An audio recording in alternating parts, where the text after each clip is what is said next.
সুপ্রভাত আমার প্রিয় দর্শক বন্ধুরা, তোমরা সবাই কেমন আছো? আশা করি ভালো আছো, সুস্থ আছো। পশ্চিম মেদিনীপুর জেলার ছোট্ট গ্রাম থেকে আমি দীপা চলে এলাম তোমাদের সাথে নতুন আর একটা ব্লগ নিয়ে। এখন হচ্ছে বাজে 5:30, খুব সকাল। একটু আগে উঠেছি, প্রায় 15 মিনিট আগে উঠেছি, 15 মিনিটের বেশি হয়ে গেল। তো উঠে সমস্ত এমনি ব্রাশ ট্রাশ করা যা করা সেগুলো করেছি। ঘরের কাজ কিন্তু এখনও করা হয়নি, এই দাগটা মুখে এসে পড়ছে। তো ব্রাশ ট্রাশ করে এসে মাথাটা ধরো কালকে থেকে আঁচড়ানোই হয়নি, কালকে শরীরটা বেশি খারাপ ছিল, তো মাথাটাও আঁচড়ানো হয়নি, সেরকমই রয়েছে পুরো। দেখো যা স্নান করার পরেও যেমন তেমনই আছে। দুদিন আর এরকম দুদিন থাকলে মাথায় আশা করি জট পড়তে বাধ্য হবে, কারণ শরীর ভালো না থাকলে আমি দেখেছি কোনো কিছু তো নিজের তো কোনো কিছুই ভালো লাগে না, চুলের যত্ন তো দূরের কথা। তো ছেলে দেখো ঘুমিয়ে আছে এখনো, আর বাইরে প্রচণ্ড হারে বৃষ্টি। আজকে ভেবেছিলাম যে রিপোর্ট করাতে যাব, ছেলেকে নিয়েই যেতে হবে আর কি, কিন্তু ভাবছি এই যে একটু পরপরই এত জোরে জোরে বৃষ্টি আসছে, আর পুরো এত কালো হয়ে আছে আকাশটা। রক্তের রিপোর্ট, বিভিন্ন রিপোর্ট করতে দিয়েছে, থাইরয়েড, সুগার, হিমোগ্লোবিন, আর একটা কী আছে, যাই হোক 4টে রিপোর্ট করতে দিয়েছে। আর হোল অ্যাবডোমেনের যে রিপোর্টটা, পুরো পেটের ছবি করতে দিয়েছে আর কি, কী সমস্যা না সমস্যা সেগুলো দেখে তোমাদেরকে চলে একটু বৃষ্টিতে সত্যি দেখাই। এত পরিমাণে বৃষ্টি সকাল থেকে আমি তো বুঝতেই পারিনি, কারেন্ট আছে তো ফ্যান চলছে বুঝতে পারিনি, তারপরে যখন ঘুমটা ভেঙে বাইরে যাই তো দেখি ভীষণ পরিমাণে বৃষ্টি। চলো দেখাই।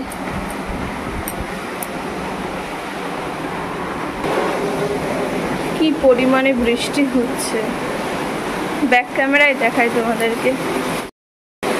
শব্দ শুনতে পাচ্ছ সবাই, দেখতে পাচ্ছ কি পরিমাণে বৃষ্টি, ভীষণ ভীষণ বৃষ্টি পড়ছে। এই দেখো খুব জোরে জোরে। এর মধ্যে ছেলেকে নিয়ে কি করে যাব বলো, অসম্ভব যাওয়া। ছেলে পুরো ভিজে, আমরাও ভিজে যাব, পুরো পুরো ভিজে যাব, রেনকোট থাক আর যাই থাক। দেখতেই পাচ্ছ কি পরিমাণে বৃষ্টি, তাহলে প্রচণ্ড বৃষ্টি পড়ছে, প্রচণ্ড। দেখো পুরো কালো হয়ে আছে, কারেন্টটা মাঝে মাঝে যাচ্ছে আবার আসছে, আর কারেন্ট থাকতে থাকতে জলটা ভরে নিয়েছে ওর বাবা, ট্যাঙ্কিতে ভরে নিয়েছে, আবার বোতলগুলোতেও ভরে নিয়েছে। এটা খুব একটা ভালো করেছে, কারণ কালকে ওই দুপুরবেলা বৃষ্টি ছিল না, কিন্তু কারেন্ট চলে গেছিলো আর আসেনি অনেকক্ষণ। আমি স্নান করতে যেই ঢুকেছি তখনই কারেন্টটা জল চলে গেছে আর কি, তখন মুশকিল হয়ে গেছিলো। আরও প্রায় ঘন্টা 2 পরে কারেন্টটা এসছে। তো জানি না এর মধ্যে যাবো কি করে, হয়তো বা যেতে পারবো না, কারণ ভীষণ বৃষ্টি।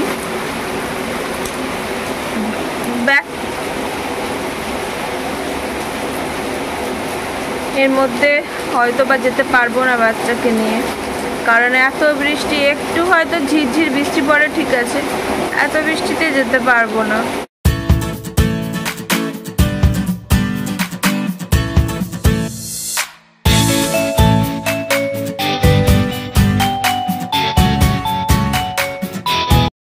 আর একটা ছাতা লাগবে, খাও। তো ছেলেকে রেখে যাচ্ছি, আর এই যে আমরা রেডি হয়ে নিয়েছি, ওড়নাটাকে ব্যাগের ভেতরে ঢুকিয়ে নিয়েছি, তো বেরোবো আর কি। যাই না বৃষ্টিতে, আর তারপরে বিদ্যুৎ চমকাচ্ছে, ভয়ই লাগছে।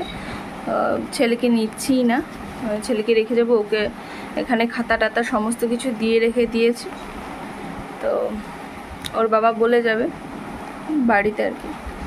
নিয়ে যাওয়ার ইচ্ছে ছিল, রেখে যাওয়ার ইচ্ছে ছিল না, কিন্তু নিরুপায় হয়ে, প্রকৃতির ব্যাপার তো কি হয় না হয়, তো সেজন্য রেখেই যাচ্ছি আর কি। তো দেখা যাক, যাবো, রক্তের রিপোর্ট করব, তারপরে আবার ছবি আছে, ছবি করতে হবে আর কি, পেটের ছবি। আজকে তোর বাবারও স্কুল যাওয়া হবে না আর বাবুরও স্কুল যাওয়া হবে না, কারণ আমরা আস্তে আস্তে কত সময় লাগবে না লাগবে, তারপরে বৃষ্টির মধ্যে তো যাই, দেখা যাক। আর যতটা পারবো তোমাদের সাথে শেয়ার করব। তো দেখো ছেলেকে না নিয়ে ভিজে পুড়ে যাচ্ছি, চলেও গেছি। গিয়ে বেশি দেরি করিনি, কারণ এখানে না খেয়ে আছি আমি, আর না খেয়ে থাকলে পেটে জ্বালাটা বেশি হচ্ছে। তো যতক্ষণ তাড়াতাড়ি হয়ে যায় আর কি, যত এখানে দেরি করবো তখন আবার ওখানে গিয়ে দেরি হবে, এটাই ভেবে খুব তাড়াতাড়ি ওই 6:30টার দিকে, না হলে আরও আগে চলে যেতাম।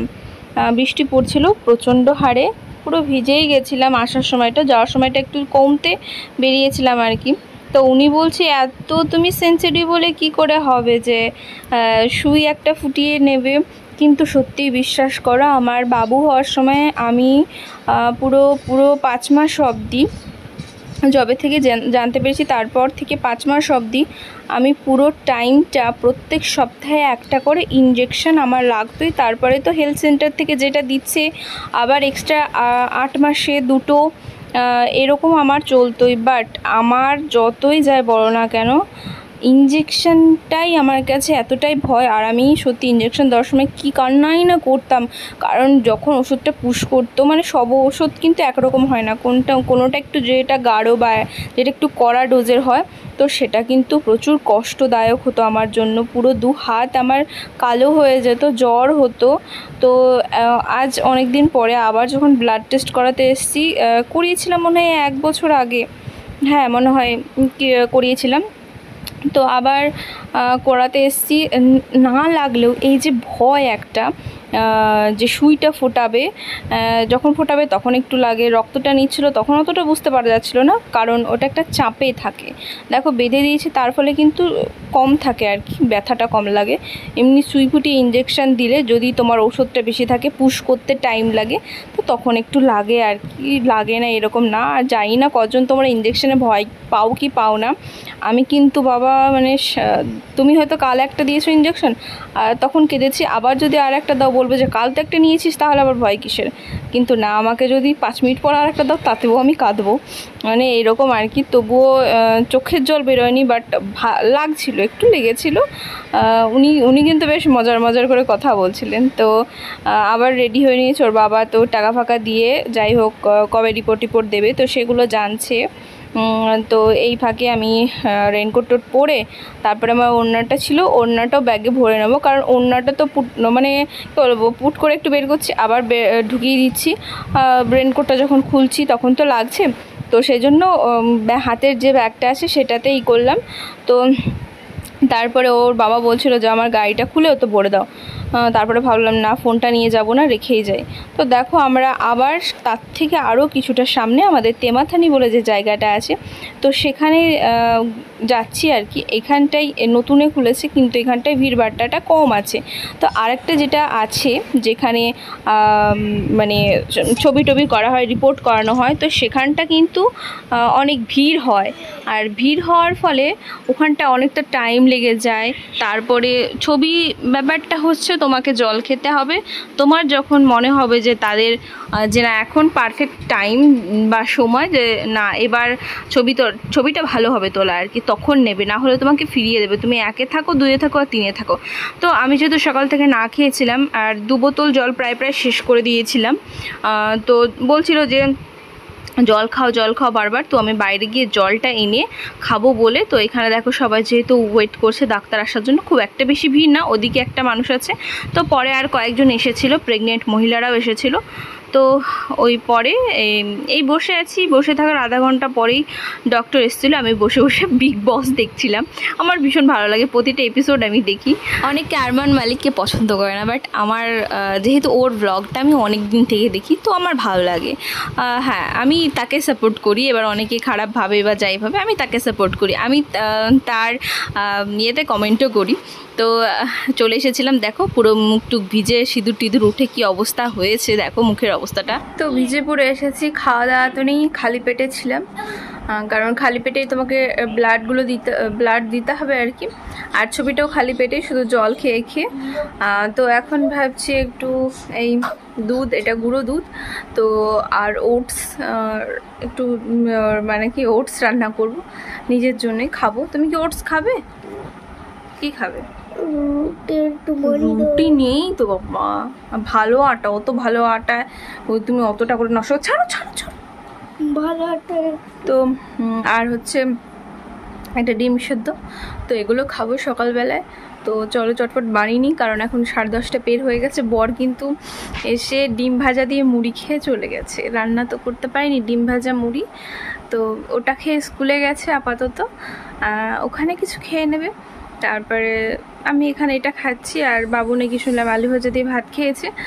তো যাই হোক, আর প্রচণ্ড বৃষ্টিতে এত ভিজে গেছে, মাথাটাও পুরো ভিজে গেছে।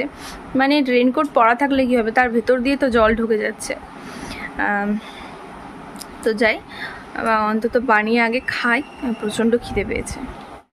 তো এই যে দুধ দিয়ে ওটসটা করেছি, ওটসটা রেডি হয়ে গেছে। প্রচণ্ড গরম হয় তো সেজন্য একটু ঠান্ডা করতে বসিয়েছি। আর এই যে ডিমটাও সেদ্ধ হয়ে গেছে, তো ডিমটা খাবো। দেখো ডিমটা কীরকম ছেড়েছে।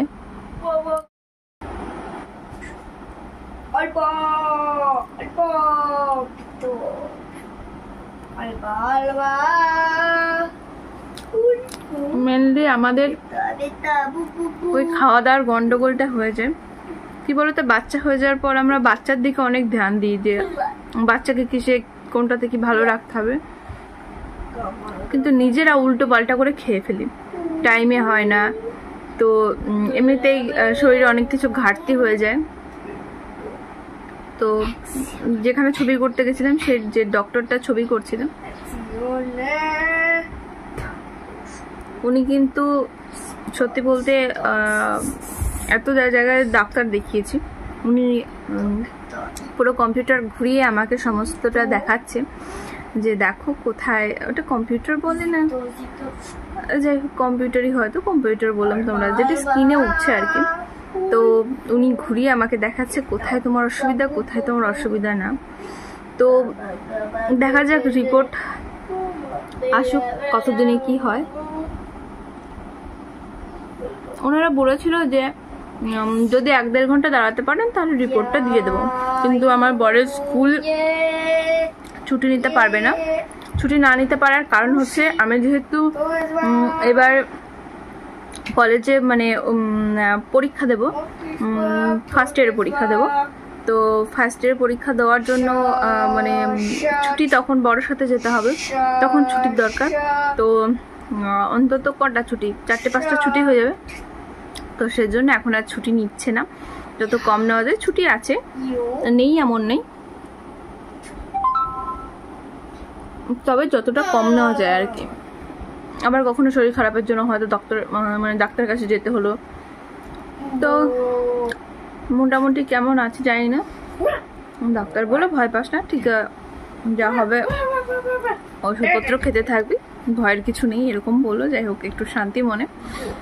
তো স্টোনের ব্যাপারটা জানি না কি হবে, বললো তো ভালো, সেরকম রিপোর্টে খারাপ কিছু নেই, দেখা যাক কি হয়।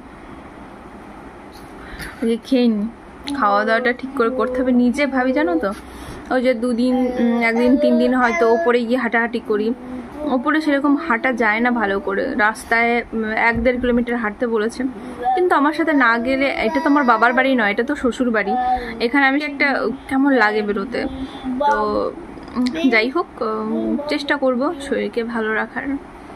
সবটাই কিন্তু আমাদের নিজেদের হাতে, নিজেদের শরীরকে ভালো রাখা, কিন্তু আমরাই সেটা একদম ভুল করে ফেলি।